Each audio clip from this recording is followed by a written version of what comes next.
Qandoq qilib uy sharoitida sariq tishlarni 10 minut ichida bundoq qilib oqartirib qo'yish mumkin.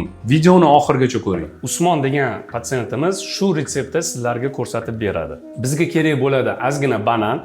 Bananni yaxshilab maydalab olamiz. Keyin chayni sodaga limonni yaxshilab siqamiz. Uni ham qorishma qilib aralashtirib olamiz va ozginagina yana zubnoy pasta qo'shib olamiz. Bu qorishmani tish zubnoy shotkasiga qo'yib turib, faqatgina to'g'ri направленияda tishlarimizni 1-2 minut mobaynida yaxshilab yuvamiz. Keyin og'iz bo'shlig'imizni iliq suvda yaxshilab yana chayqab yuvib tashlab, rezultatni tomosha qilishingiz mumkin. Sizda qanaqa rezultat bo'ldi? Buni izohlarda qoldirib keting. Lekin bu qorishmani har kuni qilish mumkin emas. Bu qorishma eng kerakli paytlarda tishlaringiz sarg'ayib ketgan paytda uy sharoitida qilishingiz mumkin. Lekin baribir stomatolog ko'rigiga kelib maslahat olib turishingiz kerak. Bu videoni tishni oqartirishni bilmay yurgan do'stlaringizga yuborib qo'ying.